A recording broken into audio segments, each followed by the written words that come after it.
we are back to hear from Mandy and Dan. And this is a really nice segue from the previous conversation we had about New Life Fellowship, because Dan and Mandy play a really important part in the journey that our men and women in New Life Fellowship walk through.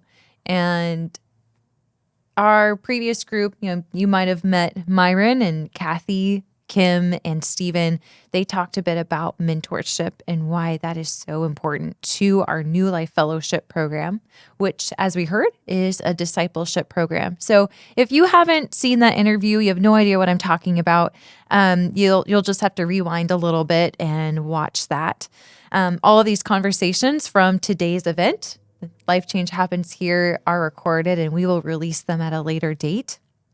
I want to remind you that we have a $25,000 match going on right now. And so that means every dollar that you give will be doubled if we meet the match. And that gift just goes back into the ministry so that we can continue doing the work that we're talking about today. So, well, let's just dive in. I already said your name, but how about Mandy? You want to start down here? Just introduce yourself, share what you'd like about yourself, whatever comes to mind. That leaves it very open-ended. Okay. But how about this? How did you get started with New Life Fellowship? What's the story? Well, the story would be I initially got involved with Samanka Place, I don't know how many years ago, doing chapels. And so I would go once a month and go to chapel and get to know the women. Of course, I just felt, I fell in love with the women there because I went there, I felt so at home. It felt so comfortable. Yeah. Because there go I, but by the grace of God, and I know that full well. And so when I went there and got to know some of the ladies, I loved being there. I felt the presence of Jesus in that place because the women are broken. They know they're broken. I mean, we're all broken, but we all don't know that we're broken. They do. And there was just I just loved them. Yeah. And so then got involved with the chapels, and then my church, we offer what we call a life group for women who have been incarcerated or are homeless or living in shelters or drug addicts and whatnot. So it's called T&T. It stands for Transition and Transformation. And so these gals come, and there's probably anywhere from, 20, 30-ish gals that come from various places, but quite a few of them come from Samanka. And then 4 of us take turns teaching every week, and then we have that connection. It's a place to come, and it's a safe place, a place of connection and community, and where they can kind of unload some things if they've got questions, and a time to pray for each one. So then with the T, and what was your question again? Oh, how you got involved? Okay, then I'm getting there. If I don't, it's a story. Yeah, I know. I can go on. Sorry, Dan. No, you're good. But so then when we had the T&T group coming, then and I already was associated with them via Samanka Place. Then the gals, when they were in part of the NLF program, they were required to have a mentor and be committed to a church. Well, that's kind of where I fit in. So then all of us gals who work, there's probably about 10 of us who work in this T&T group. And so then we all got connected, and this was many years ago, in mentoring the women. So some might have 1, 2, some might have 4 women that they're working with and meeting weekly with them. Wow. So that's how I got connected. Yeah, very good.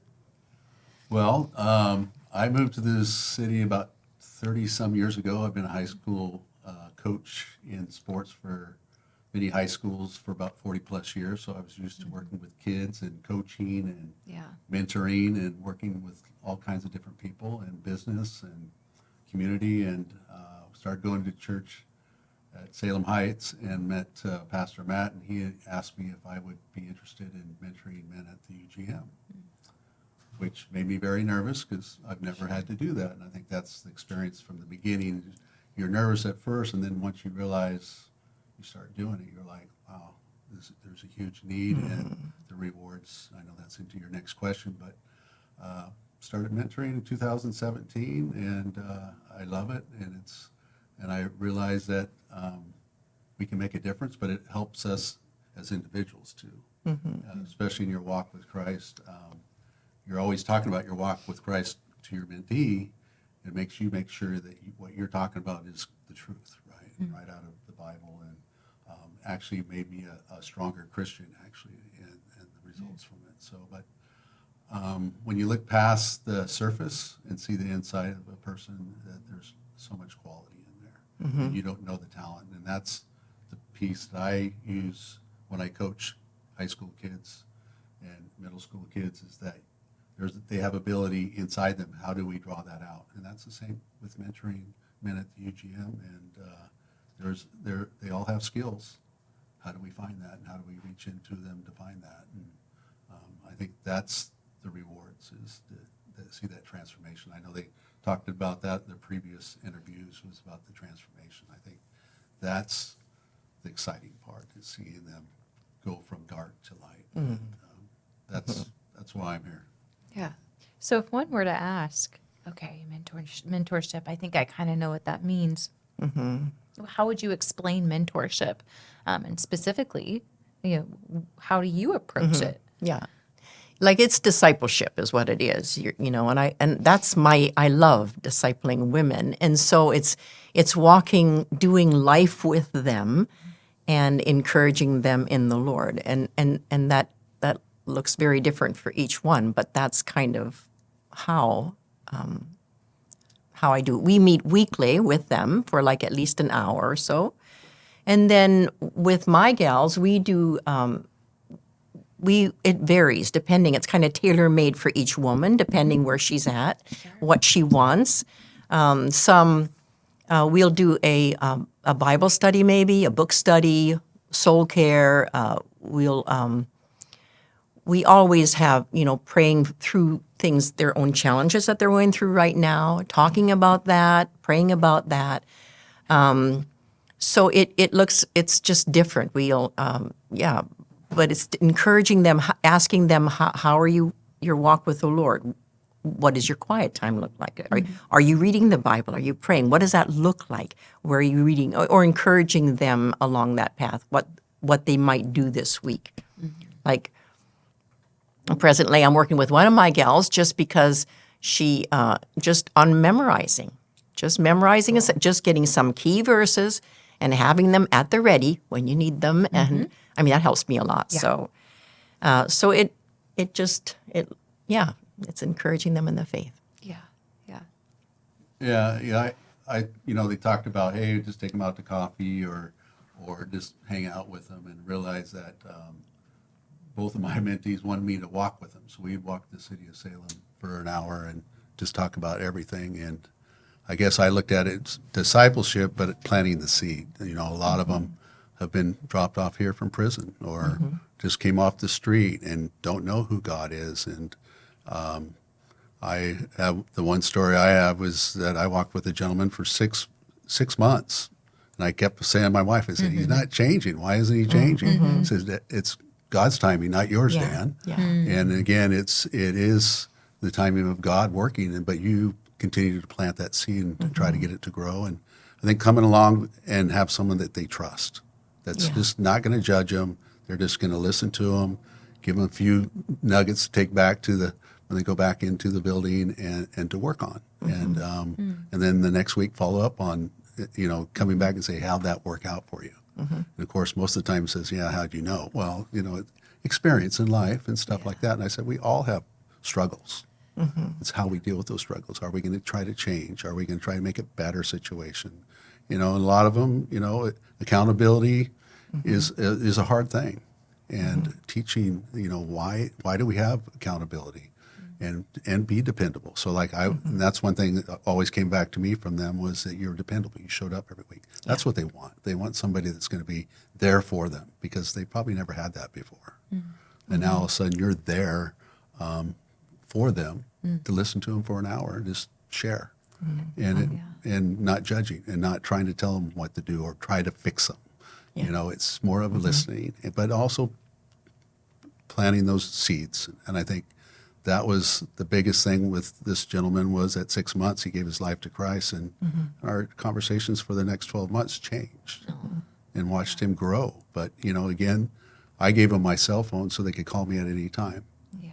So, because you never know, that hour that week was great, but maybe on 2 days later he has a question, he would call me or text me, and be able to be available to them. You know, it's like, you know, your friend or your brother that you want to have. If you have a problem, call me. I'll see if I can help you out. Yeah. And I think the main and the last gentleman I worked with was a lot. He trusted me. He says, Dan, I trust you. I'm able to share more, and that's being consistent, right? Being consistent, always being available. Yeah. What are some of these challenges or hurdles you consistently see the men and the women battling when you're meeting with them? There's some patterns. I think relapse is a big challenge, of course, that I've seen with so walking through that with them. Currently, one of my mentees is she relapsed, and she's in a program now, and she's doing really, really well. Good. And another one that I'm mentoring is maybe not doing as well right now, but I know I think she'll pull through. And another one is doing amazing. I mean, you know, so you just got it across the board. And so, but the challenges of staying the course, finishing the program, continuing to press on, not letting the just the daily drama in with all a bunch of women at Samanka get to them where they feel they have to leave, but just encouraging them on and that they're doing it. You're making it through. Look at how you've grown. Cool. Look at the changes in your life. Just last month this happened, and now this is going on. So, it's good. It's good to have a mentor. I'm so glad Samanka does that UGM does that they have. That's required to have a mentor, and required to be involved in the local church, because those are critical pieces, I think. Yes. You know. Yes. It is hard work for them, and there's a lot of people out there wanting them to fail. Yeah. I mean, you think about where the UGM is placed at right now. If they go outside, you have surrounding that's not healthy. Sure. And I always talk about who's your friends, when you have free time, who you hanging out with. Well, yeah. And the relapse comes from that, because someone else is encouraging because of jealousy or mad at you or whatever it is. There's incentives that, you know, the devil is evil, and people are sometimes want you to do bad things because you're trying to be successful at what the hard work you're doing inside the building, right? So that's, I think, a lot of guys that I heard and seen was, once they get healthy and clean and they're starting to feel like they can do it on their own, sometimes they leave the program. But then they realize it doesn't work and they're back in the program. So I know I witnessed, once you're become a mentee, you're around all the guys, right? And you become friends with them. I helped coach one of the softball teams, so we had all the guys in the program became friends with all the guys in the program to see them move in different places. And my one mentee wanted me to come out and coach. Well, it wasn't about me to go out and coach them about baseball, which is my gift. It was about me just being present on the team with the guys, cheering them on, encouraging them. And I think that's what they need, is being a mentor, is coming along and encourage them that, someone's fighting for them. Yeah. And we don't see the rewards till later.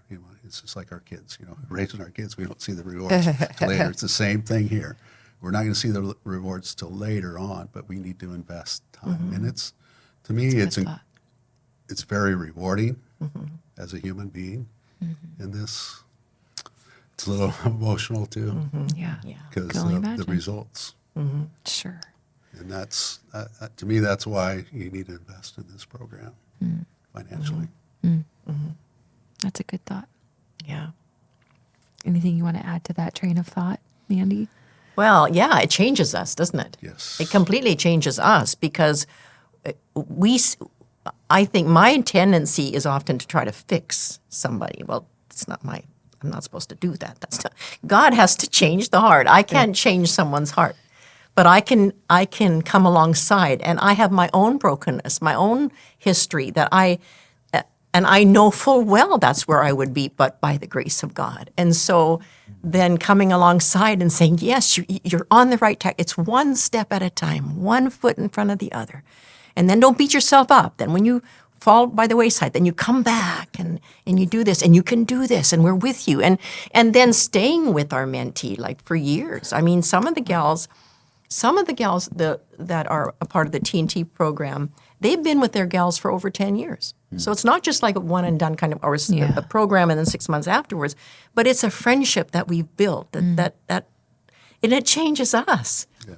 I mean, the compassion, the things that happen in us as we walk through them. And it's a beautiful thing. It's a win-win thing. Yeah. Yeah. Totally.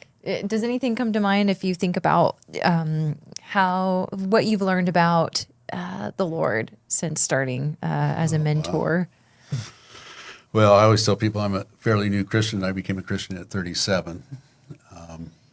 And here I am, 65, and I still feel like a new Christian because I learn new things all the time and trust God. But I think the transformation of seeing someone go from dark to light in person is made me closer to God. Yeah. And it makes me want to help other people come closer to God. But it helped me in confidence, and also sharing the gospel with other people made it easier. Sure. But also knowing what to say and how to say it, and then seeing the transformation. I think when you see someone smile that you never seen smile before, Ooh. it's incredible. And their eyes light up. Their smile on their face is because God's in them, and His light is shining out. And to me, that's changes who you are. And it's, I don't like to use the word addiction because everybody says, but it is addicting to see people happy and excited about God and want to follow Him. And then they're sharing with other people. You know, that's the ultimate goal, is to get your mentee start bringing other people to Christ. Right And then on. that snowball effect happens, and you watch that. I mean, the gentleman that I worked with, he married a lady from the Samaka house, and they're buying their first home. And he has his own job, That's and she has a great. great job. And he's graduated, I think, about 3 or 4 years ago, I think, and he just watching him grow, and he calls me for advice on how to deal with employees and how to build his business. That's and cool. how those things, you're like, wow, this is incredible. That's humbling. Right. Wow. But it's encouraging too that you want to do it more. And I think that's my favorite part, is because it makes me want to do more if I can. And so mentoring is life-changing, actually. Yeah, it is. I mean, that's what we're created for, are we? I mean, Right. we're created to do good works, and God set us free and filled us with Him that we can then pour out and give out to others, and that's the beautiful. I love that. It fills us, it changes us, and then it changes them, and it's beautiful. Yeah, that makes so much sense. Well, for the person who is considering becoming a mentor, like I can only imagine how nerve-wracking that might be initially, because wow, what a thing to hold, to walk through life with someone, to mentor them. That's no small thing. For someone who's considering that, though, that has some trepidation, is there something that you would tell them?